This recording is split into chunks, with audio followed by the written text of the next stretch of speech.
man mii teew fii teew ma fi en tant que homme politique fi teew en tant que citoyen askanu Sénégal nañu yeewu te bàyyi caaxaan bi ñu leen di divertir ci ay débat yoo xam ne amul benn solo ñu xëy si wañ ba ngoon di dissertation dalloo boobu jamono li woon farata ci réew mi ñu ngi koy bàyyi ci gannaaw combat bi rek mun nañ ko gagné li jëm ci terre Falémé nee naa lañ ca am ci possibilité ak ci alal mat na lu ëpp 80% budget Sénégal ndax dinañ toog di ko seetaan ba Macky Sall sànq ko lenn ko mun a dindi fii mooy mobilisation exceptionnelle partout sur le territoire national. La jeunesse, les moins jeunes, les milieux professionnels, les syndicats enseignants bu fi toog di kaas ci payooram nga xam ni duñ ko jox benn augmentation ci salaire am ndax état Sénégal li waroon a andi suñuy ressources jaay na ko ba noppi. kon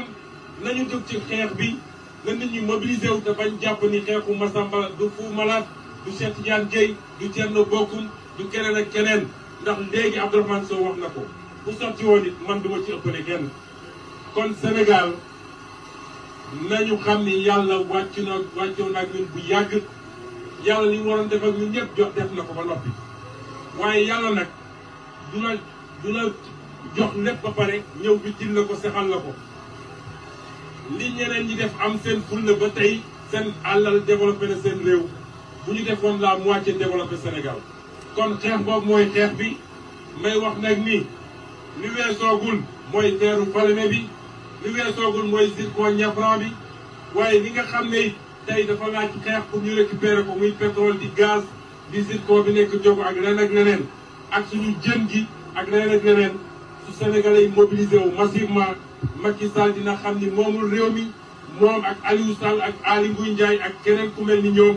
dinañu delloo suñu alal bu boobaa suñu mbokk alkaati yii nga xam ne sax ñu ngi leen def loo liggéey bu métti te ñun xam nañ ni neexul seen xol ñoom seen bopp nañ ci gis seen bopp. loolu mooy message bi appel à la mobilisation permanente ñu ngi leen di gërëm di leen sant asalaamaaleykum. voilà donc kooku mooy Ousmane Sonko ñun ñoo dégloondoo discours boobu mais li wute aussi parcours daf ci am xam nga discours am na parcours am ñu ngi gis bëgg Galsen mi ngi rey boppam mu ne méfiez-vous des beaux discours. Allez regarder les discours de Thomas Sankara et allez regarder les discours de Cheikh Anta Diop et Mamadou Dia. Ils étaient aussi beaux, mais c'était des gentlemen. Voilà, discours moom ku bon ki dina ko am ku baax ki dina ko am mais parcours ku baax ki moo koy am parcours bu baax. Donc Galsen peine perdue. Il faut ngeen xam ne foo leen génn rek ñun dinañu defante ak yéen on va vous rencontrer là-bas. Foo leen fekk génn pour atteindre ce Ousmane Sonko, on sera devant vous. Ça ne va pas marcher, hein? Mes amis. Ma indi accent ivoirien bi walla. Ça ne va jamais marcher, hein? Si vous sortez, on sera sur votre chemin. On vous attend. Ousmane Sonko, boo leen génnee di ngeen ñu fekk ci yoon bi. Il faut ngeen xam loolu de. Saa boo leen génnee ci Ousmane Sonko, vous allez nous trouver sur votre chemin. muy xale Casamance muy xale Sine muy xale Saloum muy xale Tambacounda muy xale région de Kolda muy xale Kaolack muy xale Thiès muy xale Saint-Louis muy xale Dakar muy xale Louga muy xale Dagana muy xale Podor muy je vous le dis hein saa boo leen génnee vous allez nous trouver sur votre chemin saa boo leen génnee di ngeen ñu fekk ci seen yoon. waa ji du ñu bàyyi kenn naxasal ñu ko kii sunu sànni tàccu la chaque jour nag ma fàttali leen ko sunu sànni tàccu la ku mu bëggul demal nga jël ndox mu sedd gis nga ndox mu sedd nag day seddal xol xaaral ma góox ci ku sa xol di metti jëlal ndox mu sedd nga naan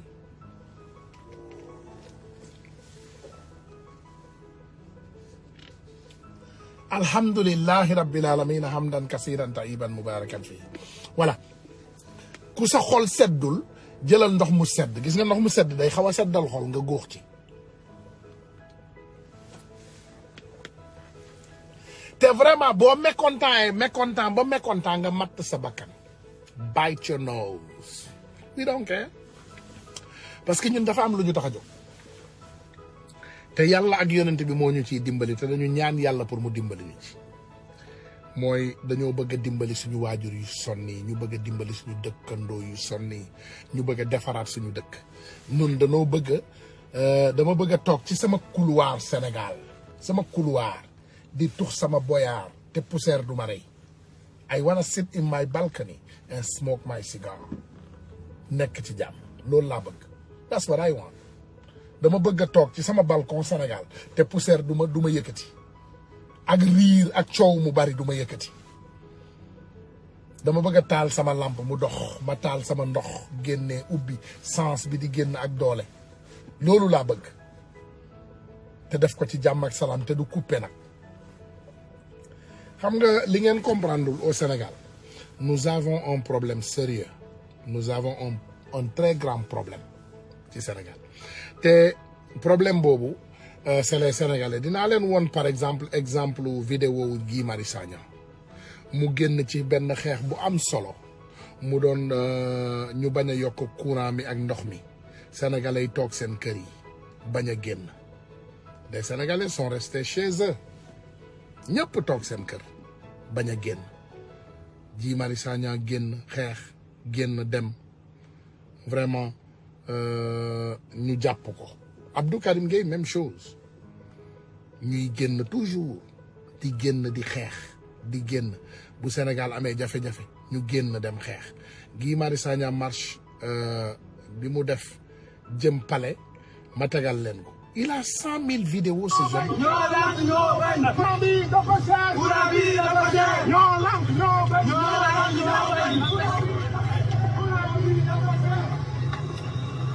xool leen li imaginez s'il y avait seulement 2000 Sénégalais il allait arriver au palais xoolal li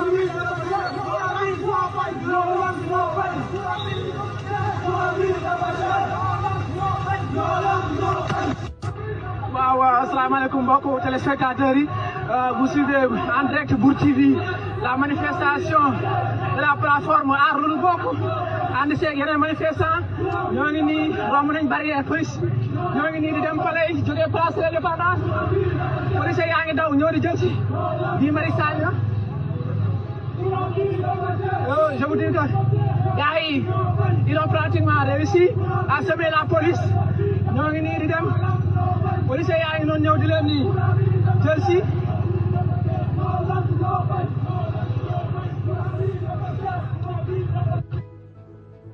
finalement ils ont réussi à marcher jusqu'au palais Guy Marius Sagna ngeen di gis noonu mu nekk devant ils ont réussi leur marche nañ diggante place de l'Indépendance ba fii si palais de la République waaw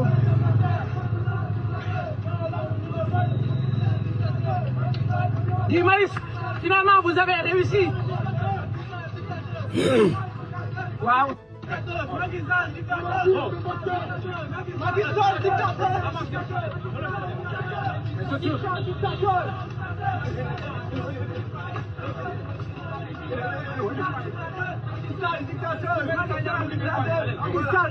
waaw Guy Marius Sagna moom ngeen di gis noonu ñu koy interpellé ci dugal ko ci grille palais de la République yi Macky Sall moo ngi noonu waaw nee na Macky Sall dictateur am na beneen manifestant aussi bu nekk nii ñu koy jàpp nee nañ courant bi dafa cher te ni ngeen koy suivre ci Mbour TV gis ngeen ils ont réussi à semer la police doxee place de l'Indépendance ba fii ci palais de la République garde rouge yi ñoo mujjee ñëw jël leen. Vous voyez aujourd'hui, voyez ce qui est en train de se passer ici devant les grilles du palais présidentiel. C'est Guy Marius Sagna et les camarades qui aujourd'hui.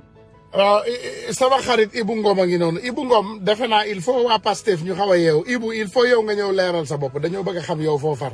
parce que temps yi li ñu gis ngay semer le désordre ci Ousmane Sonko nii xam naa am na lu làqu ci ginnaaw waaye duñ la faale kenn du la wuyu. we refuse brother ñoo bañ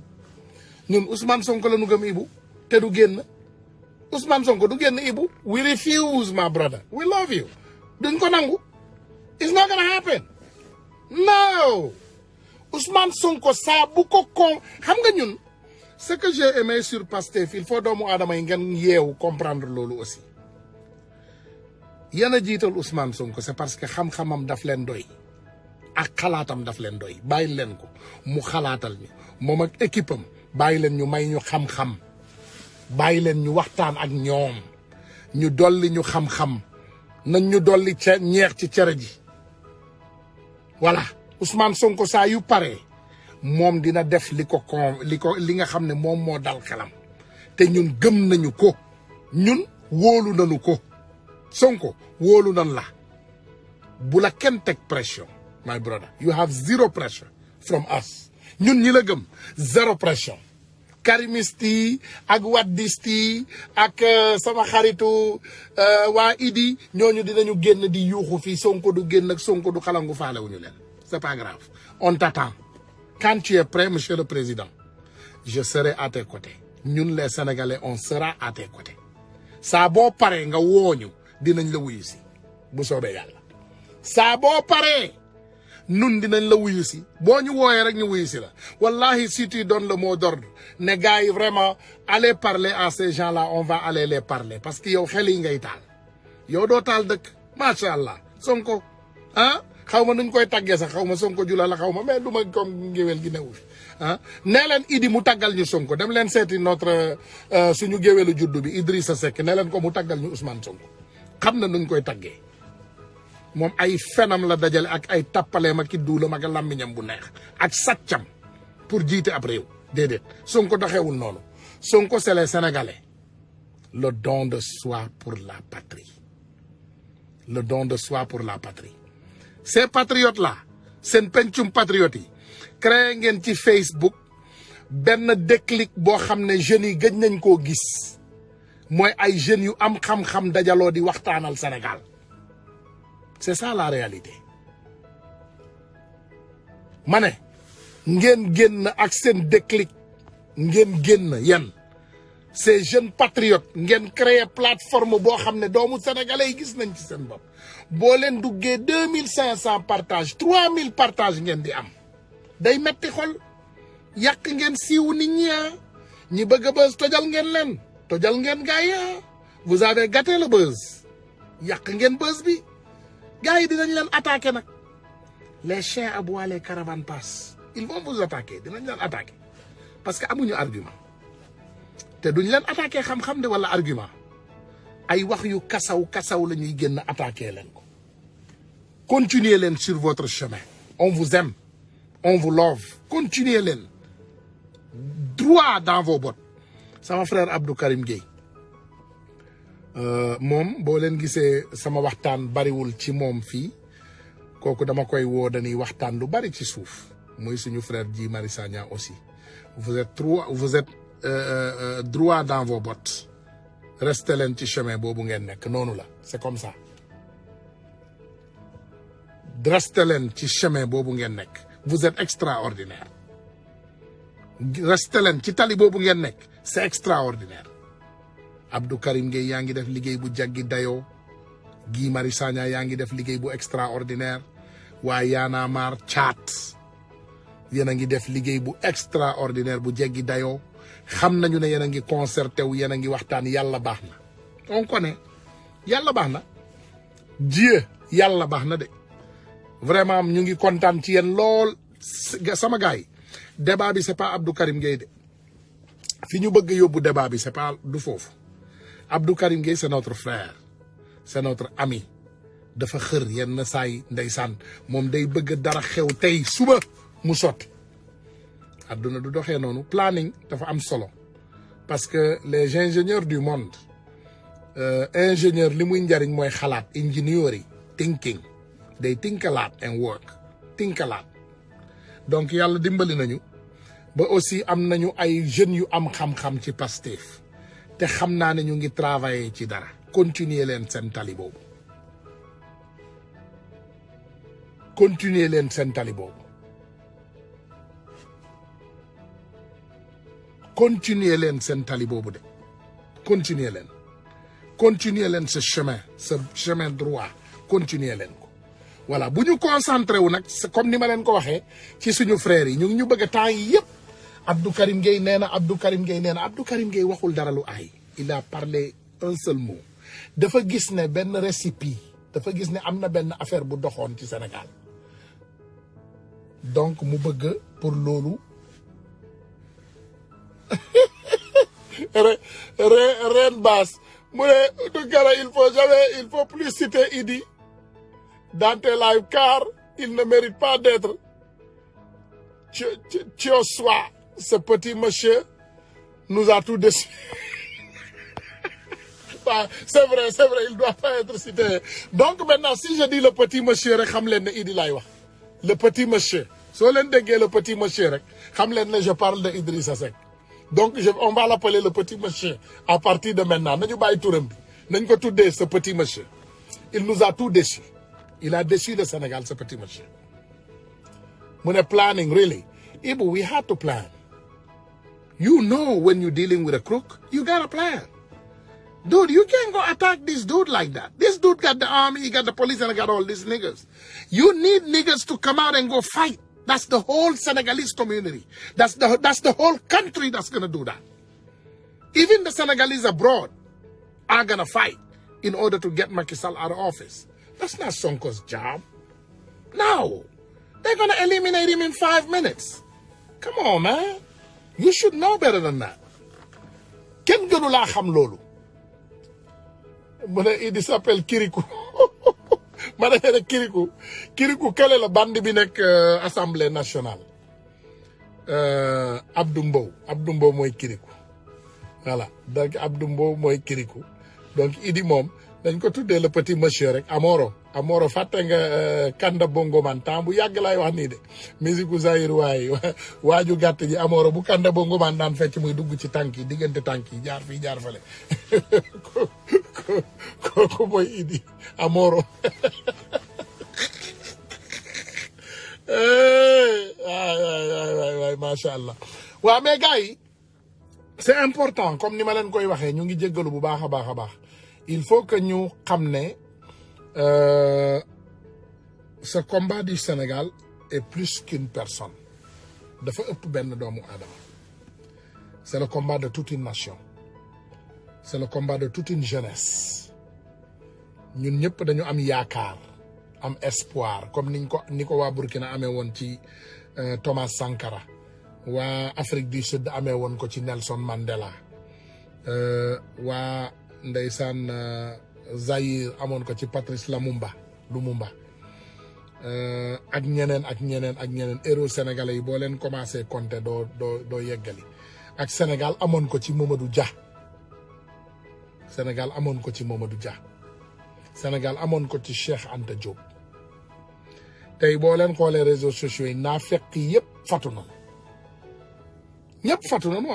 il y avait beaucoup de personnes quand nous on venait dans ces réseaux mais dafa am ñooñu dañu amoon agenda ñooñu yëpp fatu nañu léegi parce que xam nañ ne leur agenda ne va plus marcher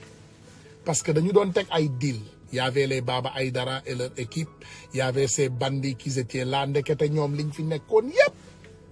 c'était pour faire continuer à marcher ce système ñu jox leen ay koppar ñoom ñëpp ñu fatu ñu noppi il y avait les Tounkara de 2S et d'autres personnes ñoom ñëpp ñu nga fa woon criminels yi yëpp fatu nañ tous les bandits se sont retournés dans les cases léegi daal li am solo te ma bëgg sénégalais yi xam ko te ñu koy waxtaanee toujours te ma bëgg sénégalais yi yokk ko nag ci seen xam-xam le Sénégal a besoin de nous Sénégal daf ñu soxla te Sénégal réew la moo xam ne dafa fragile voilà ñun suñu démocratie moo gën a dëgër ci Afrique te dafa fragile il faut doomu sénégalais yi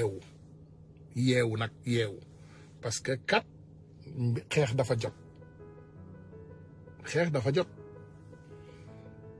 jot n'attendez pas Ousmane Sonko pour ça bu ñu xaar Ousmane Sonko Sénégal li koy changer c'est pas une personne c'est plus qu'une personne c'est une idéologie la mooy changer Sénégal an idea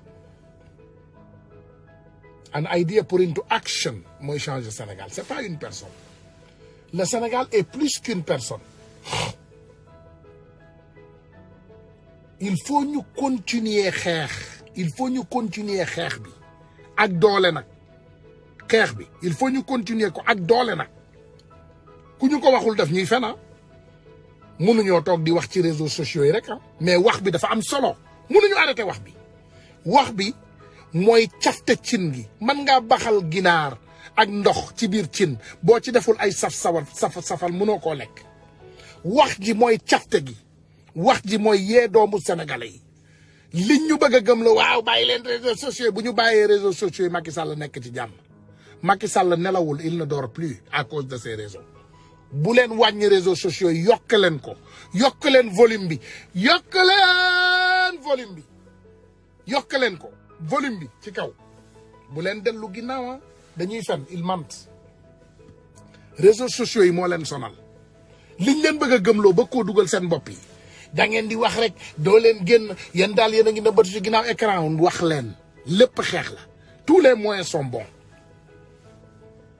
balaa ngay xam ne réseaux sociaux am doole xoolal niñ fi feeñal yëpp ci àdduna bi am na ñoo xam ne sax xaru nañu y a des délinquants yoo xam ne réseaux sociaux biñ fi génnee seeni ay tooxi dooni ils se sont suicidés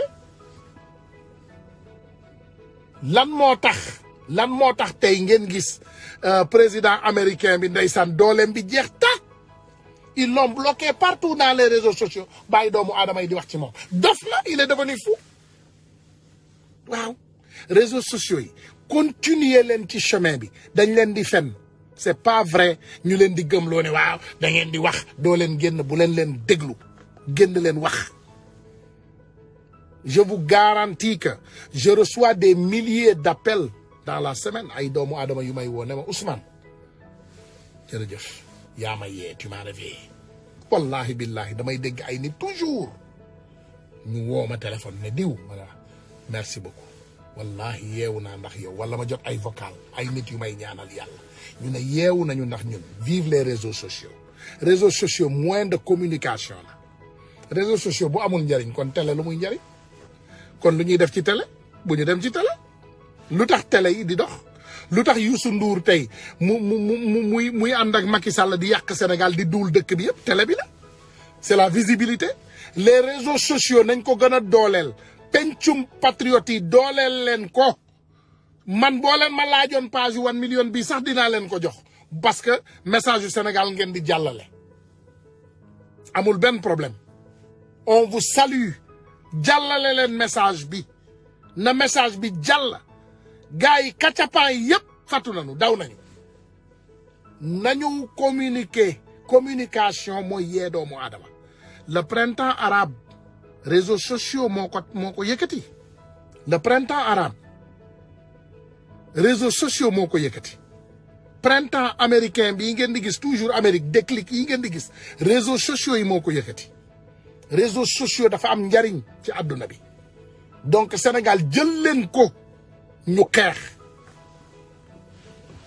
voilà bu leen déglu bëgg Galsen mi bandi la moom woyu la yéen a ngi koy dégg foofu waaw Guy Marius Sagna et ceci Sonko et ceci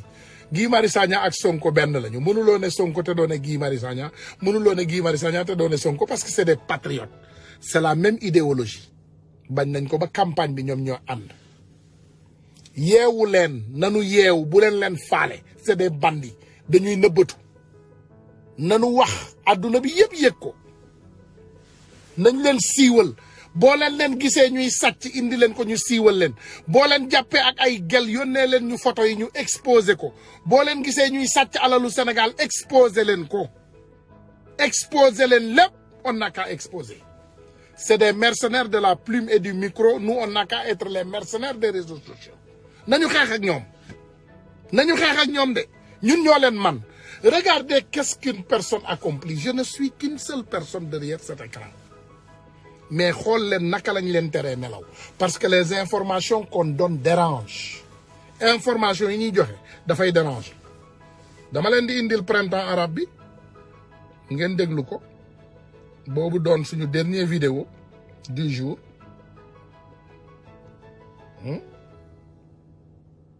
ñii wéruñu li ñu bëgg ñun duñu leen ko may. C'est un monument végétal. Un vieux monsieur peu échevelé, mais toujours aussi may leen ma vigoureux. may leen ma Le une sapin seconde président. may leen ma une seconde sama vidéo printemps arabe bi lay seet sama vidéo printemps arabe bi lay seet may leen ma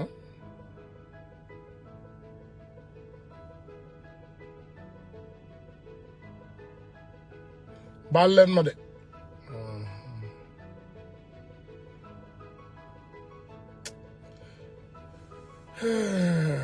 gisuma ko de gisuma ko sama vidéo bi la mal placé quoi moom la yarul fii waaw mais c'est pour seulement vous dire que lii changer Sénégal ci ñun lay jóge te vous allez trouver toujours ces délinquants sur notre chemin voilà on va trouver ces délinquants sur notre chemin mais duñ leen may dara ñun nañu continuer xeex ak ñoom xam ngeen ne réseaux sociaux bu dul woon dox Youssou Ndour du génn def ci musique Youssou Ndour génn na fi barki dem ba def musique n'est-ce pas def fi morceau réseaux sociaux jommi nañu ils sont devenus fous parce que réseaux sociaux yi dafa am njariñ ci Sénégal il faut nit ñi xam loolu ces réseaux sociaux sont très puissants réseaux sociaux yi dañu am doole ça les dérange beaucoup daf leen di emmerder ngeen xool Sénégal depuis suñu temps wu maam ya les mêmes bandits les mêmes délinquants les mêmes voyous les mêmes bandits les mêmes saay-saay les mêmes voleurs les mêmes menteurs Sénégal depuis suñu temps wu maam ya les mêmes voyous les mêmes truands les mêmes menteurs dafa am vidéo boo xam ne dama leen ko bëgg a tegal muy Bassirou Diomaye Faye muy wax lu am solo te ñu bëgg ngeen bàyyi ko xel parce que xam leen ne lii la ñuy waajal Ousmane Sonko voilà déglu leen lii ñoom doxuñu ci yóbbu Sénégal kanam. parce que foofu ngay defee sa analyse tamit comprendre lan moo waral panique bi Khalifa Sall bu mu commencé tournéem fer nañ ci weewu bët yi que dañ ko woo Dakar nañ ko da ngay arrêté sa tournée mu ne du arrêté tournée ñu commencé andi dossier wu IGE bi nga xamante ne defoon na rapport am ba teg ba jébal ko jiitu réew mi ñu jox ko procureur commencé def ay conférence de presse am ba fan la mujjee ñu tëj ko jël ko mandat député am révoqué ki ci maire bu mu nekkoon ba pare tegal ko inéligibilité toog nag di xaar ndax dina nangu amnistie wala du nangu amnistie loolu yëpp tournée ak succès bu tournée am amoon Tambacounda moo ko waral ñun nag dofuñu jine jàppuñu ay magum jëmm lañu am suñuy bët di xool di seetlu am suñuy xel di xalaat di xeltu te gis nañ ne président Macky Sall ba mu bëggee nekk njiitum réew dafa dem ci àll ba ñi mu àndal nee nañ def na 85 000 kilomètres ñun ñii pare nañ pour def 125 899 000 kilomètres parce que ñun ñoo ko gën a féete ndaw ñoo ko ëpp détermination foofu parce que détermination bu mu am pour toog ci kaw réew mi di yàq détermination bu ko ful junni yoon lañ am pour fas yéene ko fa jëlee pour defar réew mi parce que il y va de notre survie et du futur de nos enfants et de nos petits-enfants donc loolu moom bu dee moom moo leen tiital mais nañ xam ne levée de fonds dinañ ko continuer def te di ko defee ci anam yi nga xamante ne dafa wàccoog yoon comme niñ koy defee te tournée bi tamit buñ ci eggee ci cappaandal ba dinañ ko def c'est le lieu d'ailleurs pour man ma jël à témoin sénégalais yi parce que am na épisode bu amoon ci Saint-Louis te président dem fa pour fas yéene en tant que député gannaaw bu mu defee ay questions écrites am au gouvernement ñu tontu ko mu waxtaan ak waa Ndar ci mbirum brèche bi mu dem louer une salle privée di fa def sa conférence préfet ñëw na fa gendarmerie ñëw na fa police ñëw na fa mu dem ci brèche bi bëgg fa joxe conférence de presse commissaire bi di ko topp di ko tere mu def conférence de presse am te muy citoyen libre un député représentant de la nation